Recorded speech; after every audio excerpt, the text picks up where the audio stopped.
नमस्कार दोस्तों, स्वागत है आपका न्यूज डिकोडर में। जब से इजराइल ने कतर पर अटैक किया है तब से इस्लामिक देशों के बीच एक नया डर फैल गया है। सबकी नजर इस बात पे है कि अगला टारगेट इजराइल किस कंट्री को बना सकता है। इजराइल ने यह साबित कर दिया है कि अगर बात उसके नेशनल इंटरेस्ट पर आती है तो फिर चाहे वो अमेरिका का करीबी सहयोगी ही क्यों न हो, उस पर भी सैन्य कार्रवाई हो सकती है। इस बड़े एस्केलेशन के बाद पूरे मिडिल ईस्ट में नए नए जियोपॉलिटिकल अलायंस और रीअलाइनमेंट देखने को मिल रहे हैं। इसी बीच एक मेजर डेवलपमेंट सामने आया है सऊदी अरब और पाकिस्तान का। दोनों देशों ने मिलकर एक म्यूचुअल डिफेंस पैक्ट साइन किया है। और दोस्तों, यह कोई छोटा मोटा समझौता नहीं है। सऊदी अरब, जो भारत का स्ट्रेटेजिक और इकोनॉमिक पार्टनर है, उसने पाकिस्तान के साथ एक औपचारिक डिफेंस पैक्ट साइन किया है। इसका मतलब यह है कि आने वाले समय में दोनों देश अपनी सिक्योरिटी पार्टनरशिप और डिफेंस कोऑपरेशन को और मजबूत करेंगे। अगर कोल्ड वॉर हिस्ट्री को देखें तो सऊदी अरब और पाकिस्तान पहले से ही करीबी दोस्त थे, लेकिन बाद के डिकेड्स में जब सऊदी इंडिया इकोनॉमिक पार्टनरशिप मजबूत हुई तब पाकिस्तान का रोल पीछे चला गया था। लेकिन अब हालात फिर से बदल रहे हैं। इस एग्रीमेंट का सबसे अहम पॉइंट यह है कि इसमें attack on one means attack on all वाला प्रिंसिपल भी शामिल है। यानी अगर किसी एक देश पर हमला होता है तो इसे दोनों देशों पर हमला माना जाएगा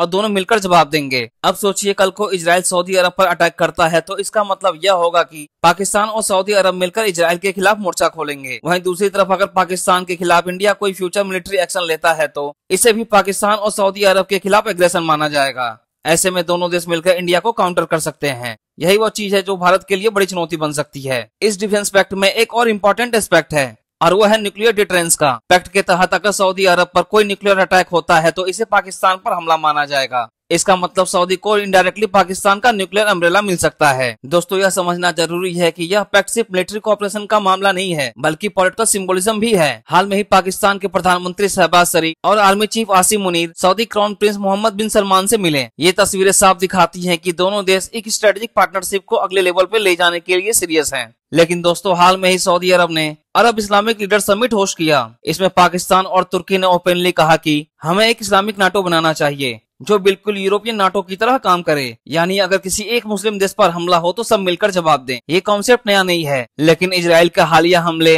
और मिडिल ईस्ट की चेंजिंग जियोपॉलिटिक्स ने इस आइडिया को नई एनर्जी दे दी है। अब सवाल यह है कि इसका असर भारत पर क्या होगा। कोल्ड वॉर एरा में भारत की सबसे बड़ी दिक्कत यही थी कि पाकिस्तान इस्लामिक देशों के नैरेटिव को डोमिनेट करता था। इस वजह से भारत इन देशों के साथ रिलेशन उतने अच्छे नहीं बना पाया। लेकिन बाद में इकोनॉमिक प्रैग्मेटिज्म की वजह से इंडिया गल्फ रिलेशन मजबूत हुए। आज सऊदी अरब, यूएई और कतर जैसे देश भारत के लिए एनर्जी, ट्रेड और डायस्पोरा के लिए बेहद अहम है। लेकिन अब अगर Islamic solidarity ideology based line मजबूत होती है तो पाकिस्तान को एक नया प्लेटफॉर्म मिल जाएगा। भले ही इस्लामिक नाटो प्राइमरली इजराइल को काउंटर करने के लिए बने, लेकिन पाकिस्तान इस नैरेटिव का यूज इंडिया के इन्फ्लुएंस को मिडिल ईस्ट में लिमिटेड करने के लिए जरूर करेगा।